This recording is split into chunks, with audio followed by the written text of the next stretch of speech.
Hi people, John Rojas here from the middle of the quarantine, and as you can see, I'm keeping my style accordingly with the days that we're living. But we're here to talk about video analysis and data analysis around MLS. Last week, I had a conversation in Spanish with Alex Pareja from ESPN, and he gave us the perspective of how he, as a coach and as a video analyst, studied the game to give his viewers a better product. Now, as you probably can see because of the background, we're going to speak with someone from LAFC, a team that many believes plays a real smart football and a really interesting style of football. The guest, Max Odenheimer, video analyst and data analyst for LAFC. Let's bring him in. So Max, thanks for the time. I know these are busy days, hectic days, long days. So once again, thank you for being here, being with us and share your knowledge. My pleasure. My pleasure. They are surprisingly hectic, actually. Yeah, they are. You know, figuring out how to connect to 8 different Zoom calls at the same time, it can be a little challenging. Of course, yeah.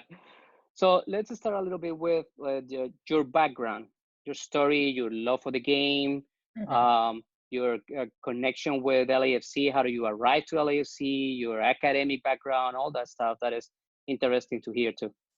Yeah. So I grew up in the UK throughout, until the end of high school, and I moved over to the US for college. And I went to college on the East Coast. I was studying like political science. So nothing to do with football really so far.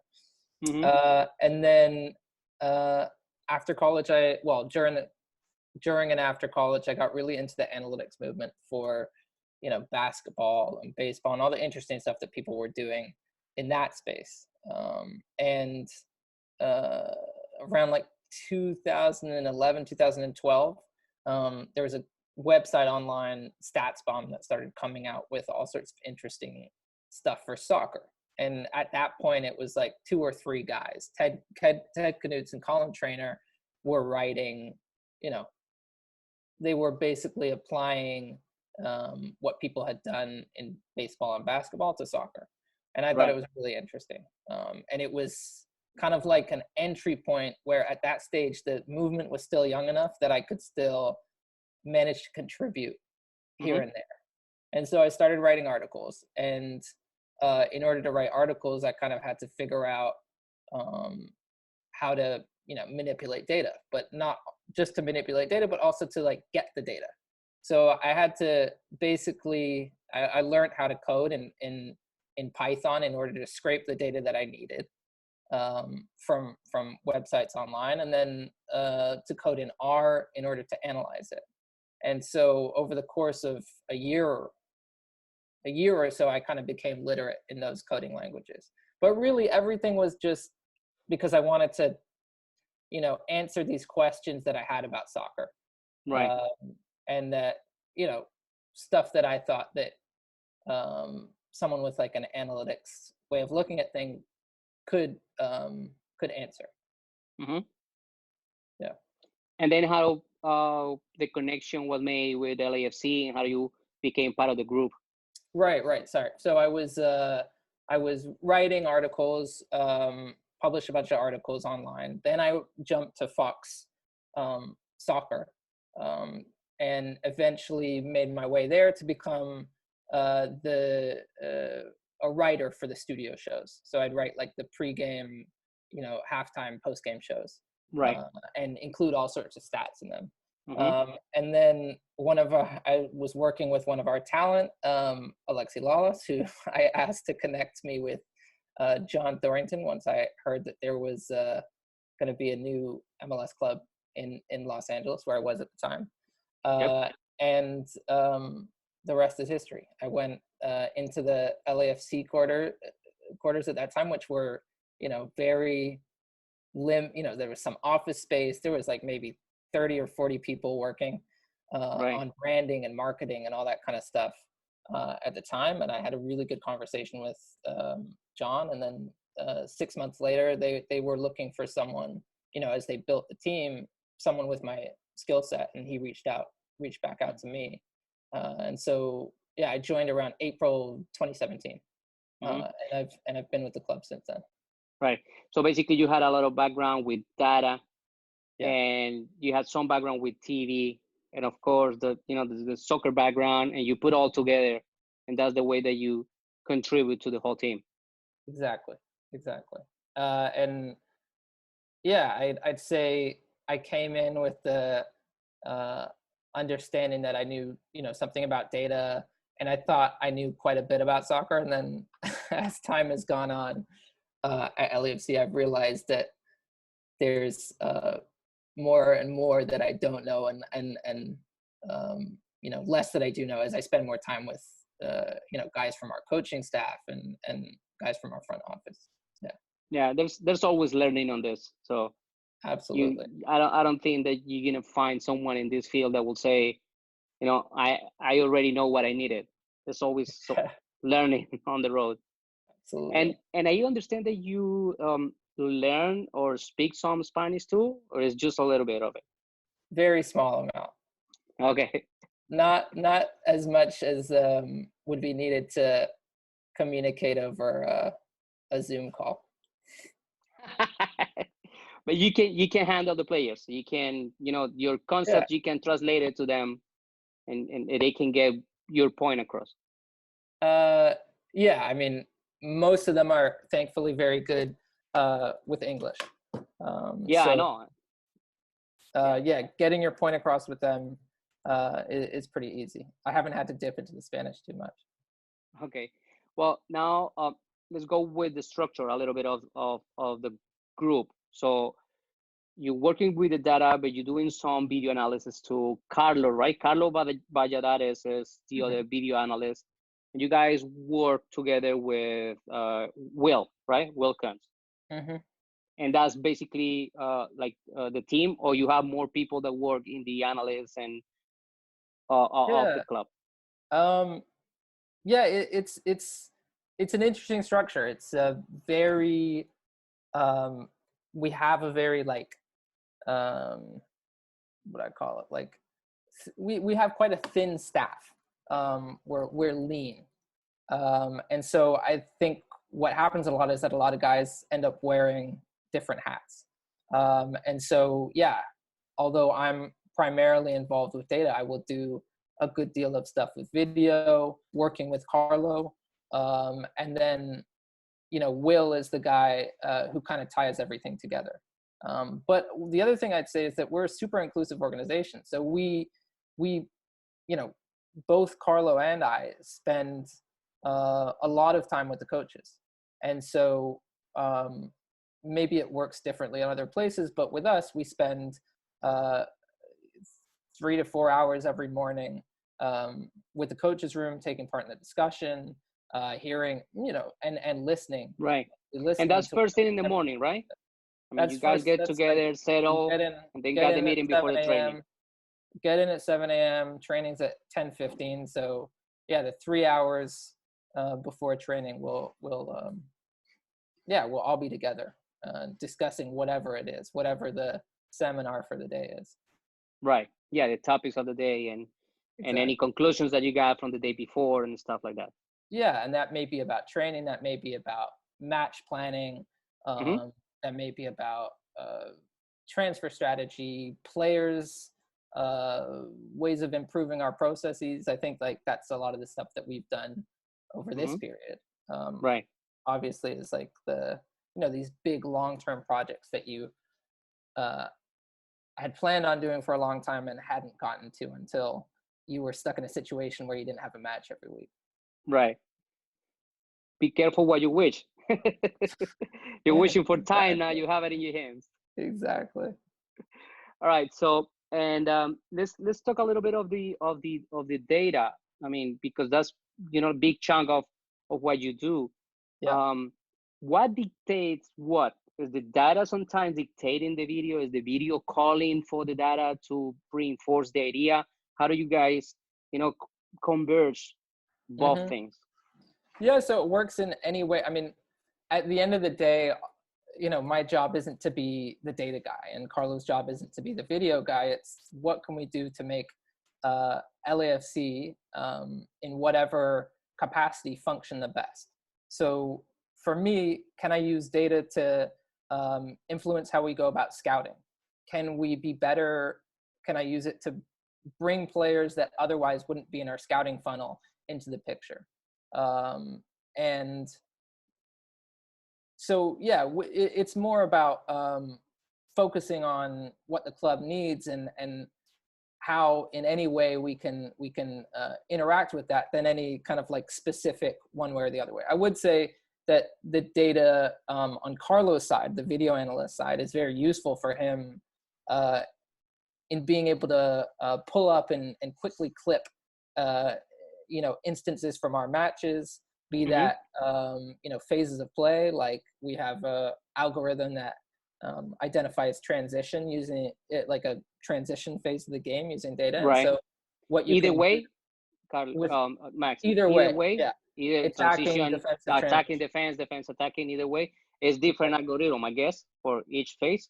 It's the same. It's the same one. It's just flipped. Okay.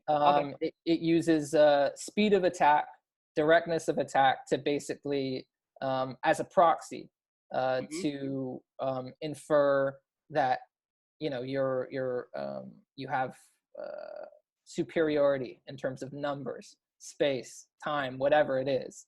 That when you look at a thing, it's this is a transition moment. It uses those to infer when transition occurs, and honestly, I think it's very good. I think it's close to what a human would look at a game and say, okay, that's transition. And so stuff like that can be really useful for Carlo in terms of right. It's all it's all a way to make the message more complete, but at the same time smaller for the player, so he can only take a little information and react to it, right? Well, like that. Or do they have all the background of the data? And no. I mean, that particular example that I gave you is more about what you have to do when you're working in a club with limited resources. And when I say limited resources, I mean limited man hours, limited. Correct. Carlo has not a big group. Exactly. And not a lot of time, because of course you have weeks where you have to travel and all that. So yeah, so there's really, in the end, it's a very limited amount of video that ends up making it all the way through to the players, and most of the video that will end up going through one of our coaches at some point. It's rare that we would see an example of something and immediately show it to a player. We'd we'd be looking at examples of transition. We'd go to a coach, we'd talk to them and say, okay, do you think these are useful examples? And then at that stage you would kind of interact with the player. But yeah, certainly, it's a process, and right. And I think what I've learned is that you don't want to just give them all the information. I think that that's challenging for anyone, especially when someone whose expertise is in playing and thinking about football, and not necessarily in things that I would take for granted, like spreadsheets and course, things like that. So yeah. But still in the middle of that process, and maybe stretching a little bit the idea, you guys are still doing own team analysis, opposition analysis, all the elements of what will be like a long and profound analysis of your team and opposition teams. Yeah, just as far as it fits into kind of our responsibilities over the course of a week.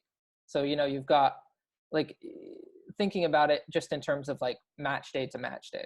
You have your match on Saturday. Sunday you're off. Monday you've got post-match video. So we're going to pull examples from our match that we think are particularly valuable. We're like, obviously that's going to be directed by the coaching staff, and then we're going to show all of that to all the players together. And then, so that's like very important for our team. We spend a lot of time looking at what we do and how we can get better at what we do. And, maybe for other teams that's a little bit different, but then over the course of a week, you're going to ramp up into showing a little bit more about the opposition. Right. And, examples that you've picked out from, what they do well, what we want to stop them from doing, how we want to, if we're giving instruction to players, what do we want to tell them, and how can we back that up with video? Right. And on the game day, you guys do analysis of the game day and certain points to for the coach to check at halftime, or just using that for the game analysis at the end and for the following week to use it? Yeah, both is the short answer. But game day at halftime is an absolutely crazy period. So once you get off the pitch to once you go back on the pitch, when you enter the locker room to when you leave the locker room, it's like 10 minutes.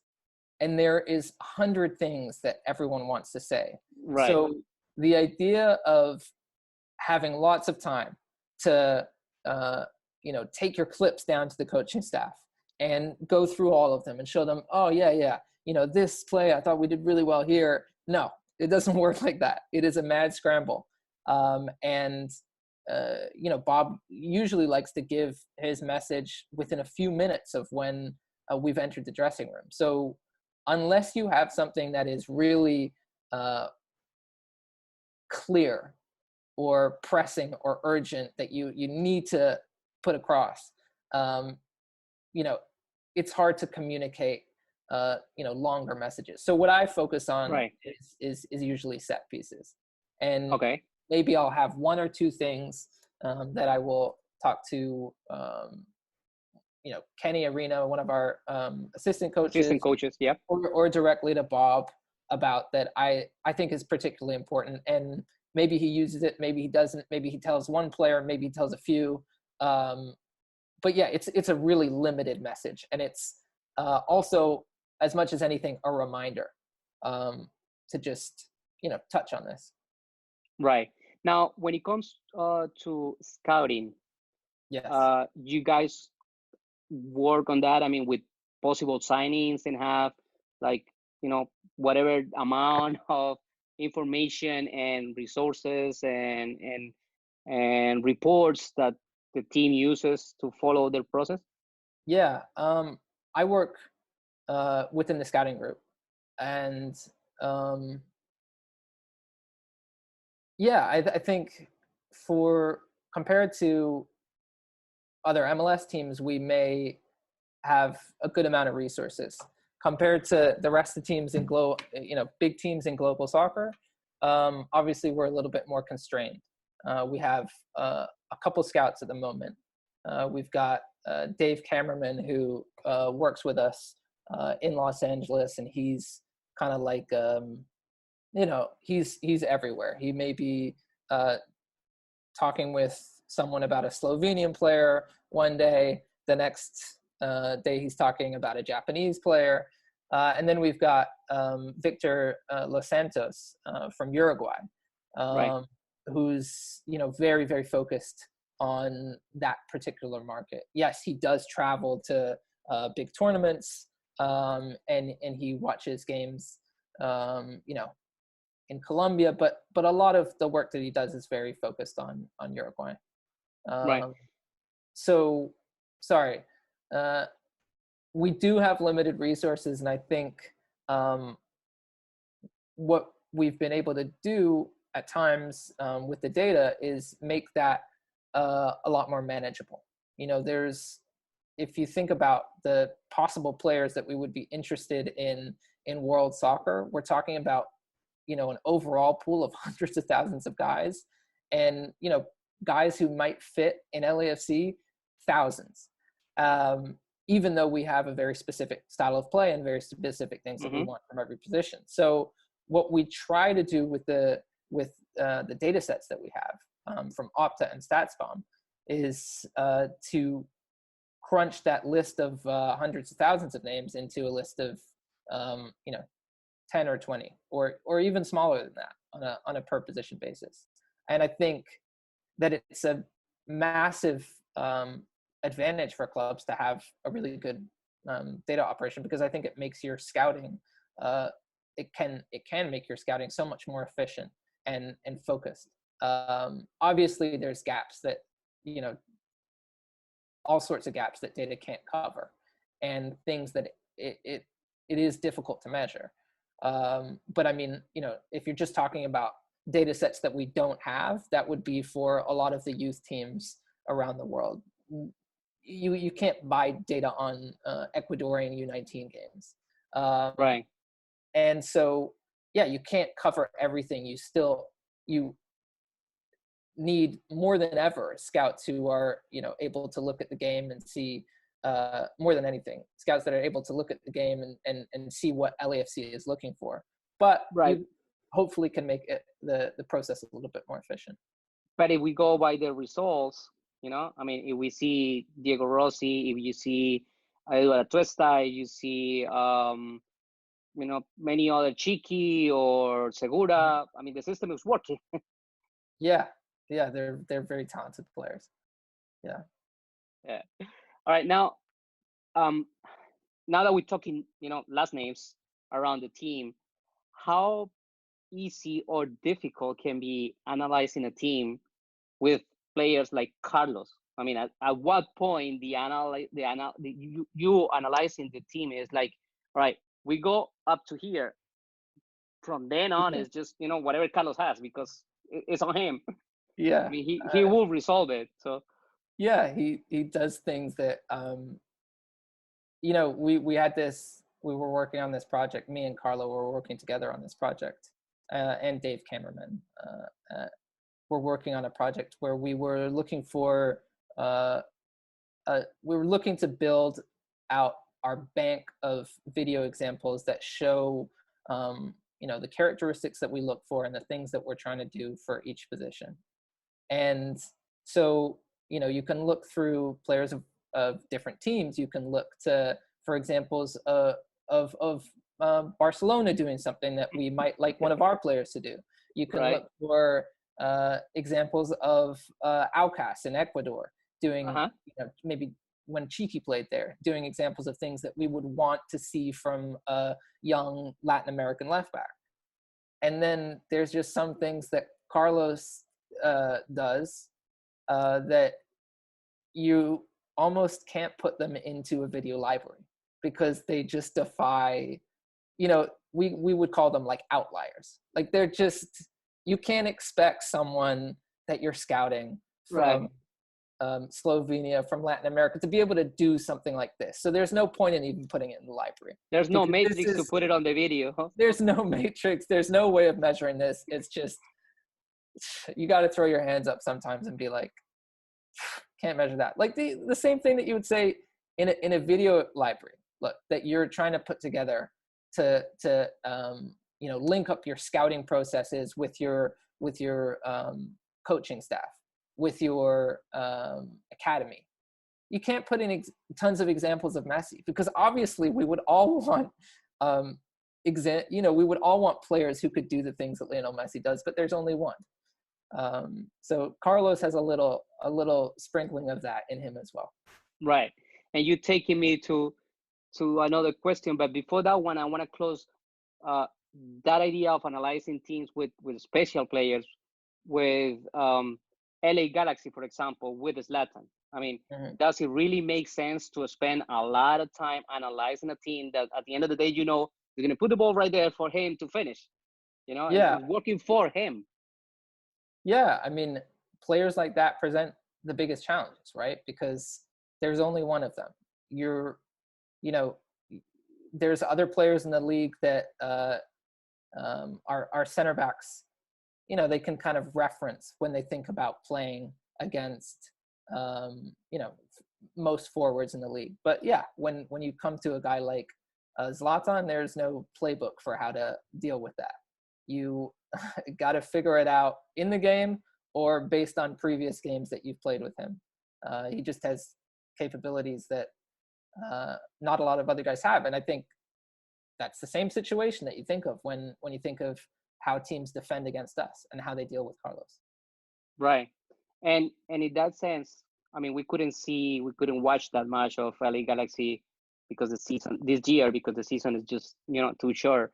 Mm-hmm. But every team you guys got together from last season in terms of having the whole picture of the LA Galaxy is worth it this year, or really done, because it doesn't help you that much because he's not there anymore. You're saying in terms of when we analyzed the Galaxy last year, how much of that is still useful this year? Exactly. Everything that you work on the team and you probably save and, you review for the first time that you're going to see them at some point. Yeah. But this year is totally different team, no? Well, yeah. In that sense, at least. It's different. A gravitational force like Zlatan is going to change everything around him. And I don't know because, we haven't done the pre-match for the Galaxy yet, but they still have a tremendous amount of talent on the pitch. I mean, specifically a guy like Jonah Dos Santos, what he's able to do on both sides of the ball is at the top level in our league. Mm-hmm. And so I'd say in our presentations in previous years when we played the Galaxy, of course, there's going to be a few mentions of how you're going to deal with Zlatan. But I wouldn't say that we overly focused on it. I think we were always, wanted to show as much as anything the way that the Galaxy played under Charlotto and, the importance of players, midfielders like Jonah Dos Santos. Last year, the individual excellence of Christian Pavone, the danger that you get from Alessandrini when he cuts inside, and the physical way that they are going to want to play those games, the way that they have in the past, tried to send a message out in the early minutes of the game. These are all types of things that you would warn the players about that include Zlatan, but aren't like totally about Zlatan. Right. And I think, it'll be interesting to see if we ever get a season how we go about planning for them and how it differs from previous years. Yeah, the expectation is different, I guess. At least talking the product on the field, right? The cohesion of the players and that talent that you were describing about them. And Max, you were talking before about some comparisons, and everybody out there knows that Bob at some point made the comparison of he wanted Carlos to be close to the things that Messi does in terms of looking at him and following some threads that he has on his game. Is this something you mentioned a little bit of it before, but is this something that is like a regular norm in the team? I mean, every player has some high, world-class player that they're watching and following, and that you guys help with videos and data for them to check their work. Yeah, I think. Does every player have a comparison? We look at what the really good teams around the world are doing. We look at Liverpool. We watch Barcelona, both because we think that there's a lot to learn from players at the top, and players like Mo Salah that Bob might have coached, but also because those are the games that we're watching. We watch MLS. We watch a lot of MLS, but the games that we also want to be watching in our free time are these top level games from Liverpool, Man City, Barcelona. And so I think naturally what happens is that you watch Barcelona, and in your head you start to compare things that you see Edward Atuesta do in training and things that you see Sergio Busquets do on the pitch. And I don't think that it's you're saying that, hey, Atuesta, he's going to be our Sergio Busquets, but I think that there's moments that you find that they look similar, and you want to share them with the player, and you want to say, yeah, there's things that you can learn from players at these teams that can make your game better. And I Right. don't think that, like, look, you'd have to ask Bob, but I don't know if I know that there was the comment that Carlos is going to be our version in our league of Messi, but I don't think it was necessarily comparing Carlos to Messi. I think it was more just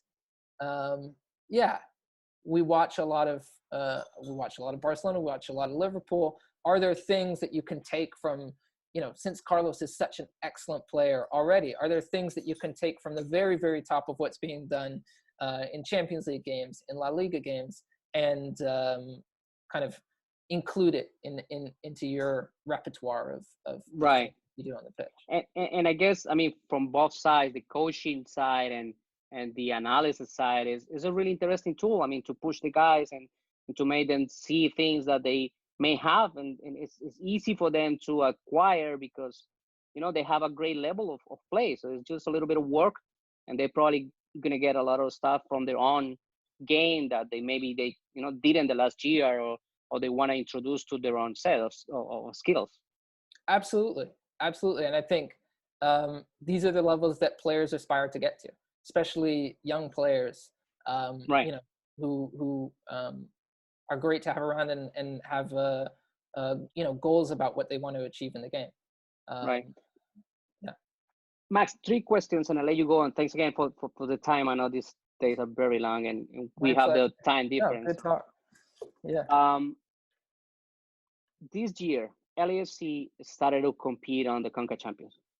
How difficult it is to analyze and to get information, data, video, everything, to prepare those teams in CONCACAF Champions? Yeah, it's a lot harder because we know less about the teams and we haven't played them before. How difficult was it to get video? Not particularly difficult. I think, we had connections with teams in Mexico where we were able to exchange video with, the video analyst community, I think, around the world is like pretty tight knit. And so we were able to leverage some of those connections to get us wide angle video, which is obviously what you need to analyze any game. And then you've got these wonderful, resources in Y-Scout and Instat and things like that can also help with that. So in terms of that, just the basic function of getting video for these games, our guys took care of it. In terms of analyzing them and figuring out how they're going to play and if they're going to change their game, and no, it's a huge unknown. A lot of what informs our latest scouting report against, a team that we play in MLS will be what they did last time, or what their coach did when he was coaching a previous team, or who their players are, and what. Max, a little parenthesis there, because I forgot at that time, but when it comes to that, the team that you playing, you guys review and watch information for the last 2 games, 3 games, only the last one, or depending on the time of the season? Yeah, usually we'll go through the last 4 games. For certain things, we might go back further. Right. Okay, and now this one that, you guys, especially in LAFC, you work a lot with American players and South American players, Latin American players. Do you see any kind of difference in terms of the interest in video analysis and data from the players? I mean, is the American player more prone to look for the data and the video? Is the Latin American player in general, I don't want to single anybody out, but it's just like they want to see themselves more, or how do you see that? That's a great question. I don't think I have enough examples to make a generalization. I think that there's players from American players, Canadian players who are super interested in this stuff. And not only are they super interested, but they find a way to implement it on the field. And then there's, Latin American players who love it. And I remember, like, the example that comes to mind is one of our assistant coaches, Kenny Arena, showing Cheeky Palacios, examples of how we want to play and things that we liked that Jordan did last season and this season, and maybe even a few examples from Barcelona of things that they do that we would like to emulate. And he was just totally engaged with it. He kind of like blew his mind. He was like, oh my God. And you don't want us to just run back to our position and I can stay up here and I can run inside. I mean, like, it depends on how well you communicate it. Right. It depends on, your relationship with the player. But I think in that example, that was a Kenny, an American guy talking to a Latin American guy. It depends on the person. It depends on the clips that you show them. Right.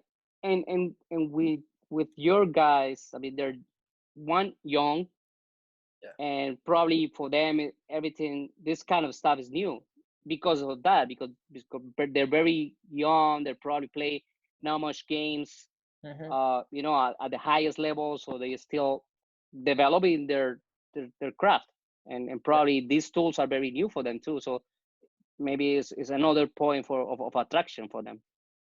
I would hope so. And I think what I'd add to that is I find, look, I don't know what it's like on other teams because I've never been with another team, but I find that a lot of the time when we bring players in, what they say is that they are really attracted by our style of play, and they want to be on a team that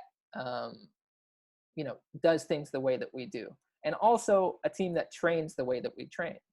Part of the reason that we've been able to acquire a few of the players that Bob has coached at previous junctures is because they know what they're getting, and they know how intense and interesting training can be, and how obviously this video and data part leads into that too. Right. So I mean, for a player, you guys have data, you have had video, you tape the training sessions with a drone. So it's a whole system that for them, I guess, in their minds, they're being helped to be better. And it obviously, it depends on where they come from. I think, I talked about MLS clubs being resource constrained before. I think, clubs in Ecuador and in other South American countries, or in lower leagues in the USA, are even more so. And so I think since we've brought a lot of players from from those places, I think they're really engaged with what our coaches are teaching them, and what we show them on the video and data side. Who knows what it would be like if we were bringing in a bunch of Champions League players. Right, totally.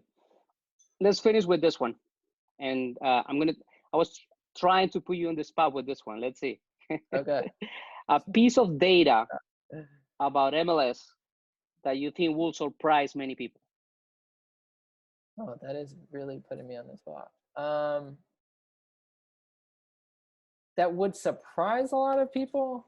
I think that the one that just comes to mind as a little nugget is that last season, 40% of our overall playing minutes, that was like 48% of our overall playing minutes were filled by players who are 23 or under. And that was the highest in MLS. The second But that's highest, easy. Your roster is full of youngsters. It is. That's true. The second highest was RSL. So I think, okay. we've been able to be perform at a high level and use a lot of young players. Totally. Yeah. All right, Max. Thanks. All right, Thanks John. for the time. Thanks for sharing all this. And I My hope pleasure. you guys keep building. I guess these days with the players, you are so busy sending them videos and talking to them and all that stuff, right? The more so the coaches. Mm-hmm. More so the coaches. Yeah, I think you know, all these like long-term projects that we've been kicking off for a long time have been we've been working on them. But yeah, yeah, we've been connected. We've been you know, talking with everyone in the club. So it's been a really strange period, but we've managed to stay connected with each other at least. Yeah, it is what it is. We had to, make the best of it. Amen. Amen. All Thanks right, John. again. All right. Thanks a lot, John. Good to talk to you. Same here.